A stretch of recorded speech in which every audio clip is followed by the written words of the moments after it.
जिनकी बड़ी बेसब्री से हमें इंतजार था।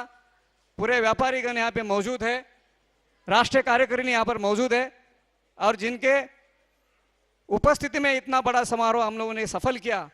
मैं आमंत्रित करता हूं सम्माननीय राष्ट्रीय अध्यक्ष संयुक्त व्यापार मंडल के राजकरण साहब को मैं आमंत्रित करता हूं, आप सभी को एक मार्गदर्शन करें। बहुत बड़ा धन्यवाद देते हैं। राजकरण तिवारी साहब का यहां पर स्वागत है।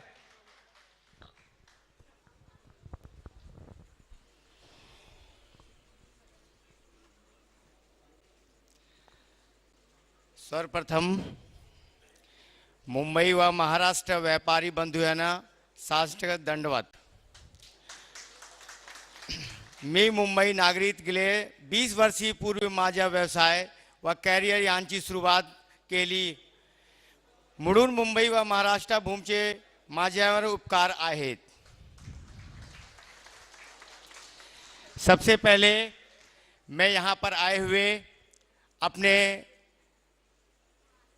सभी व्यापारी भाई बंधु लोग व मित्रगण व मेरे 15 स्टेट के प्रदेश अध्यक्ष व प्रभारी व राष्ट्र कमेटी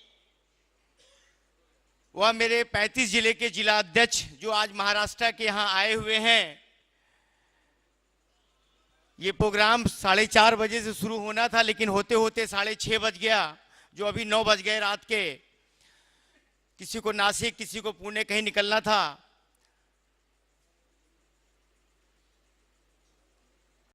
सबसे पहले तो मैं यहाँ पर आए हुए समस्त लोगों, समस्त व्यापारी भाई बंधु लोगों, बुजुर्ग लोगों व मीडिया व समस्त लोगों को धन्यवाद देता हूँ कि उन्होंने अपना अमूल्य समय यहाँ दिया।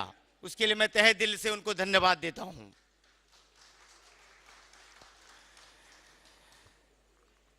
जहाँ तक संयुक्त व्यापार मंडल आज 15 स्टेट में चल रहा है, उसका अपना उद्देश्य क्या है? तो संयुक्त व्यापार मंडल व्यापारियों की समस्याओं के निदान व उनकी प्रतिष्ठा सुनिश्चित करने के लिए बना है।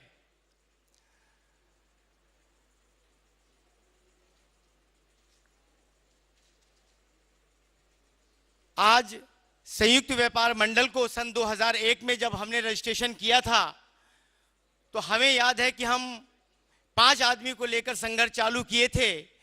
आज आपके संगठन में 1 से 1.5 करोड़ के बीच में मेंबर्स हैं। और जब हमने संघर्ष शुरू किया था तो बहुत सी कठिनाइयां और परेशानियां भी आईं, लेकिन मेरे घर परिवार व मेरे सहमित्रों का सबका सपोर्ट होते हुए आज जहां मैं खुद रहता हूं मुंबई शहर में, वहां मैंने नारियल फोड़ा, आज उसकी शुरुआत की।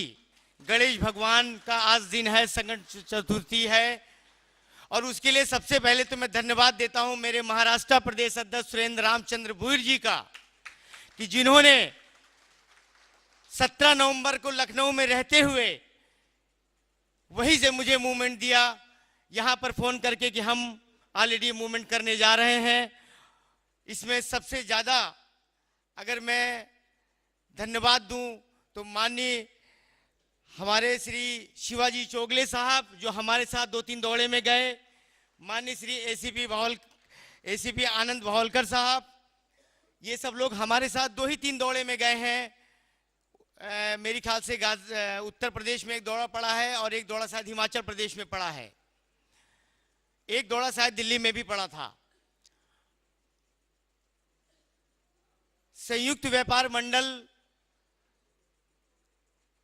को आज मैंने यहां शुरुआत किया है, और आने वाले हमारे महाराष्ट्र प्रदेश अध्यक्ष जी जो नहीं कह सके, क्योंकि वो बोलते कम है करते ज्यादा है, ये बात सत्य है, आने वाले 4 से 6-8 महीने के अंतर्गत मुंबई आजाद मैदान पार्क में 1 लाख लोगों की महारैली करेंगे।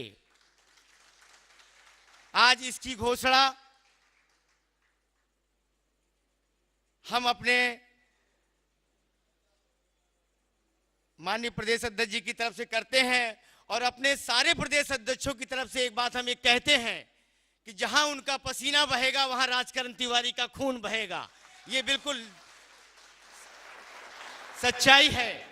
चाहे वो इलाहाबाद में नंदी पर जब बम डाला गया था, कर्फ्यू लगा था, उस समय भी राजकरण तिवारी चौक पर, सुभाष चौक पर उतर के हम उतरे थे और हमने कहा था कि माफियाओं और गुंडाओं के खिलाफ अगर मेरे व्यापारी भाइयों के मान सम्मान के खिलाफ कुछ भी गलत हुआ, चाहे वो सरकारी तंत्र हो, चाहे वो गुंडा तंत्र हो, उसको बर्दाश्त नहीं किया जाएगा। और वो चीज की घोषणा आज मैं महाराष्ट्र में भी करता हूं कि अगर मेरे व्यापारी भाइयों के मान सम्मान और सम्मान के खिलाफ कुछ भी गलत हुआ, उसको कतई बर्दाश्त नहीं किया जाएगा। और मेरे पदाधिकारी कतई उसको बर्दाश्त ना करें। उनका राष्ट्रीय अध्यक्ष उनके लिए खड़ा है, उनका महाराष्ट्र प्रदेश अध्यक्ष खुद इतना मजबूत है, लेकिन फिर भी मैंने कहा ना कि जहां मेरे प्रदेश अध्यक्ष का पसीना बहेगा, वहां आपके राष्ट्रीय अध्यक्ष का खून बहेगा। उसके लिए मैं तैयार और तत्पर खड़ा हूं। जहां तक संयुक्त व्यापार मंडल की बात है, संयुक्त व्यापार मंडल जिस दिन मैंने शुरू किया, उसी दिन ईश्वर को साक्षी मानकर यह संकल्प लिया कि संयुक्त व्यापार मंडल को हम बढ़ाते जाएंगे। जैसे जैसे भी ये बढ़ता जाएगा, इसमें जो भी कुछ पैसा हम व्यापारियों के द्वारा, सरकार के द्वारा, उद्योगपतियों के द्वारा आएगा, आधा पैसा संगठन के कार्यक्रम व संगठन के विकास के लिए, वो आधा पैसा गरीब बच्चों के लिए अस्पताल व विकलांग बच्चों के लिए साइकिल, बेरोजगार बच्चों के लिए फैक्ट्री प्लांट बना के रोजगार स्थापित करना, प्लस हमारे किसी व्यवसायी भाई की आकस्मिक मृत्यु या घटना हो जाती है तो उनके बीवी बच्चों की मदद व पढ़ाई लिखाई व शादी ब्याह में खर्च किया जाएगा। जहां तक हमारी बात है, हमने जब ईश्वर के सामने संकल्प ले लिया, मां दुर्गा जी के सामने, कि हम आजीवन कभी संगठन से 1 रुपया नहीं लेंगे, तो नहीं लेंगे। ये हमने अपना जीवन इस संगठन, अपने व्यापारी भाई बंधु लोगों के लिए समर्पित किया है। तो समर्पित किया है जिसकी लड़ाई मैं 30 साल की उम्र से लड़ रहा हूं और आज मेरी 39 साल उम्र हो गई। आज हमारे, मैं एक चीज ये कहना चाहता हूं कि अगर हरिजन उत्पीड़न की तर्ज पर या अन्य तमाम चीजों की तर्ज पर तमाम विशेष कानून बनाए जाते हैं, तो व्यापारी उत्पीड़न पर कोई विशेष कानून क्यों नहीं बनाया जाता है कि जिससे हत्या, डकैती, छिनौती, लूट और अपहरण जैसी घटनाओं पर रोक लग सके। जब हर चीज पर विशेष कानून बनाए गए हैं, तो व्यापारी उत्पीड़न पर भी विशेष कानून बनाया जाना चाहिए। हमारी दूसरी मांग है कि अगर शिक्षकों और स्नातकों को विधान परिषद में कोटा मिलता है और उनका शिक्षक भाई विधान परिषद के द्वारा एमएलसी चुनकर विधानसभा में जाकर अपने शिक्षकों की बात मजबूती से उठाता है, तो मेरा व्यापारी भाई तो भारत देश के आर्थिक तंत्र में एक बड़ा योगदान दे रहा है। तो मेरे व्यापारी भाई को विधान परिषद में कोटा मिलना चाहिए, जिसके द्वारा वो विधान परिषद के द्वारा एमएलसी चुनकर विधानसभा में जाए और मेरे व्यापारियों की बात मजबूती से उठाए। तीसरी चीज, आज income tax, sale tax, CBI, DRI, vigilance, तमाम सरकारी एजेंसियां हैं जो जब एक व्यापारी के यहां 30-40 गाड़ी लेकर 50-100 आदमी लेकर छापा मारते हैं, तो बहुत से व्यापारी ऐसे होते हैं जो हाई ब्लड प्रेशर और लो ब्लड प्रेशर के मरीज होते हैं। उसमें जांच होती है, पता चलता है कि वो व्यापारी ठीक निकला, लेकिन समाज में अपमान होने की घुटन उसको मौत के चौराहे पे लाकर खड़ा कर देती है। इसका जिम्मेदार कौन है? मैं केंद्र सरकार से मांग